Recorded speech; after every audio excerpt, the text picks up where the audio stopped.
Hi everyone, this is your favorite friend Jay or Jaylan Salah, as you formerly know her, film critic at Geek Vibes Nation, In Session Film, and Keith Loves Movies. Today I have the pleasure of interviewing Julia Eringer, lead director and writer of award-winning short film Fire Fucking Fire, screened at Tribeca Film Festival and will have 12 festival screenings in the next couple of months, including Newport Beach. I love this short film very much because it's really claustrophobic. It gave me the vibes of, like being trapped, probably within a toxic relationship. But also it has a very anxiety-inducing vibe in a cool way. So I just want to congratulate you on such a cool film, Julia, because it's so kick-ass and awesome. Thank you so much. I also love that you're hitting on so many of the words that we really like set out to induce, like the anxiety inducing, but like a cool vibe, and also this sort of exploration of like how does a relationship become toxic and what is it? Why is it that this character allows it to kind of go so far? Probably because I've been in a lot and it felt really relatable. Like, this is a very relatable film. You would always think about something in retrospect, like, why did I allow this to happen? Why did I allow it to progress? Why didn't I stop it? Although I could have been catching on some of the signs. And I love that you took it gradually, although it was such a short time. Perfectly. Also, the idea of infatuation, fantasizing about someone and then realizing the truth has nothing to do with it. So, what I want to start with, how did you come up with this idea? Co-writing it with one of your leads? So Rachel and I were on set for a film, Good Kisser. We acted in it together. And during that time, she was DMing with a famous rock star. And this rock star was like, come to my show. I'm in Seattle. Like, that's where we were on location. Come hang out afterwards. And she was like, Julia, you have to come with me. And I'm like, dude, I am not coming with you. Like, we have an early call time. We're shooting 12-hour days. This is like a truncated shoot. Like, we got to be focused. And she ended up like thinking that maybe I was right and not going, and being sensible and not going. And we sort of spitballed on set like what might have happened if she had gone. Like the rock star of her dreams probably would have turned out to be a bit of a nightmare. So yeah, that's sort of where it was born. That was back in 2018. I went away and wrote like a sketch based on that sort of conversation. And then after the film came out, we had some fans be like, "What, are you going to work together again?" And we were like, we really should. So I dug out that sketch and we brainstormed again and figured out how to turn it into a short film. Wow. So I want to know, first of all, I love the bathroom sequence so much. I thought it was really cool. It was very great as a character introduction, how it just played out the dynamics between the two characters. I don't know, when you write a scene like this, how do you come up with it? Like, does it come with a lot of improv then later with the actors, or do you have everything down to a T? Because I thought it was really natural, and at the same time, it kind of showed you the differences and the awkwardness from the beginning. So how did you write it? So that scene was actually the original sketch that I wrote. That was like it was the opening. Yeah. So that those establishing those three characters was there from the beginning. And yeah, I think the idea is just to show how excited Ali is about it, how she has this like preformed notion of who this person is. And then the best friend is like in on it, really excited for her, but also maybe not that helpful of a friend, like you have those friends that are and later on we ended up talking about Jess kind of like an enabler, she's like, this is fun, enjoy it. Like, even though Ali is expressing like her boundaries, but in life, we really have to stand up for ourselves. We can't rely on our friends to do it for us. So yeah, just setting all that up from the beginning. And then the little piece when Meg comes in is that whiff of like, oh, wait a second, this may not be the situation that we want it to be without giving too much away. Definitely. Oh, I don't want to talk and I don't want to say any spoilers, so I'll just try to stop myself because I'm such a geek for this film. Okay, how Oh, did the casting process go for Meg fucking Taylor from Fire fucking Fire? Because oh wow. just Yeah. Alice Cooper's daughter. Is this true? Oh wow. Yeah, Okay. yeah. Yeah, she's Alice Cooper's daughter. So initially when we had written it. I was going to play Meg, and Rachel was playing Ali. And I think, at a certain point, I was like, you know what? I really want to focus on directing. And I think one of us needs to be pulled back and like running the set and being the lead director. And at that point, my manager at the time represented Calico, and she read it and she was like, I love this script. I have a great actress for you. And so we watched Calico's stuff, we met with her, and we were just like, yeah, this is the person. She's the front woman of a heavy metal band of Bisto Blanco, and she's on stage on tour right now with her dad. And so yeah, she just understands the lifestyle, and I kid you not, you could not get a more down to earth, like fun, easygoing, chill person. So she's not like her character at all, but she definitely understands the world.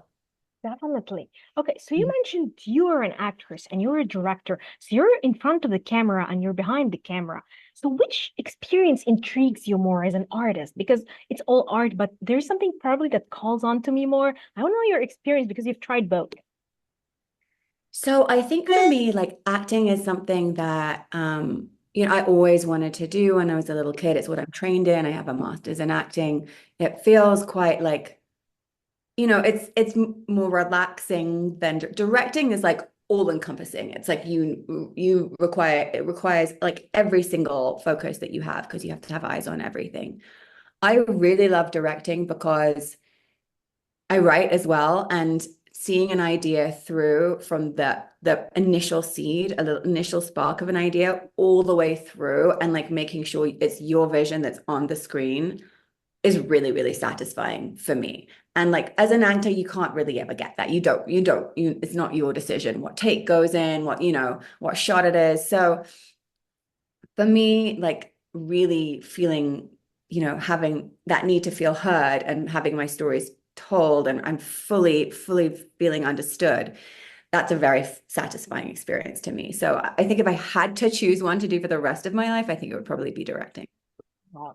So you mentioned also, I read that every single element in the film is actually calling to the main theme. And I totally got on that. Makeup, hair, because I want to know like the costume department, the hair and makeup. Did you like have professionals on this? Because it felt so good, the degradation or like the varying degrees of the costumes, especially that Meg was wearing. And then you have Ali in her same outfit throughout, and then you have like the makeup going wilder and scarier and the hair game, and also I think the choice of lenses, the camera angles. So I want to know, how did you work in coordination with everything so that you give us the full experience that we intended, which is very anxiety inducing, very kind of like this, like red light, red light, red light, run, run, but you still can't run. Enablers, as you said, someone not standing up for you, so you have to be like a girl, wear the big girl boots and just stand up for yourself. How did you Mhm. master all these elements? And how were the collaborators, costume, hair, cinematography? I think ultimately what it is really knowing what you're saying. And for me, like this is an invasion of privacy nightmare. And like if we know this is an invasion of privacy nightmare and like where the turning points are, then we can like ratchet it up and say like, this is the fantasy. So we need glowy, we need beauty, like we need, like pulled out. So we're so we like get that like close up. So we're not seeing like the full picture yet, right? It's the fantasy. And then like getting more and more, we get into like more reality in the kitchen scene. It's like more realism. And you're like, uh-oh, okay, this is awkward. Maybe this isn't what I think it is. By the end of that scene, it's like, oh shit, get me out of here, And then yeah, like ramping it up with, as you say, music, costumes. And I think as long as you know what you're doing and you're making those bold choices and you have the vision to convey it to everybody, like everybody's super on board. They're like, oh, I know what to do. Like I have a clear direction. And yeah, I mean, what's more nightmarish than having like a party at your house and you're still in your underwear? Like, so that was the choice that we made, just to be like, wait, how funny would that be if she never gets out of her pajamas? She's always in like her bra. Um, so yeah, just every single thing was geared towards ramping that up and creating that nightmarish quality. Okay, so I always ask this question. There are scenes that you direct could be really difficult, but us viewers, it could be like a dialogue scene or someone just entering the door. I want to know that like a difficult, one of the most difficult scenes that you shot. And probably to the average viewer, they would be like, but it looks like a normal scene. Oh, the party scene was more difficult. And then you're no, but this scene was. I want to know the most difficult scene that kind of like escapes an average viewer. Oh my gosh. Well, they're difficult at different stages. I think that bathroom scene that you mentioned, just because it was such a tight space and there weren't that many places we could be. We were like in the bath, you know, like in the TV, like in the bath, like, you know, so just the tightness of that. And like it was also one of the first scenes we shot and just kind of getting out those nerves. So that one, the party scene, we were running out of time when Vico comes in. And so that one, I was always panicked that we hadn't got enough coverage. Luckily, it cut together amazingly. So, but I was just like, wait, I don't know that we have enough. I don't know that we have it. But like by the skin of our teeth, we had it. And then the other scene that wasn't difficult to shoot necessarily, but in the edit was tricky was the live stream when Meg is doing the live stream in the living room. Okay, That wouldn't really came together in the edit when we put the music in there and we, you know, like started cutting away from the phone. And yeah, I don't want to give too much away, but that one came together in the edit. okay. So my final question is like, what is next for Julia? What are you gonna do next? So I'm actually going to be directing a feature film. Yes, I'm very excited about it. It's something that's been in development for a long time and slated to shoot early next year. So we'll see how that goes. Definitely, definitely. I can't wait to see your feature film. Honestly, Oh, Julia, Fire Fucking Fire is just amazing. Can't wait to see oh, more of your work. Thank you so much for talking to me. thank you so much. This has been such a pleasure. Thank you. Bye bye. Bye.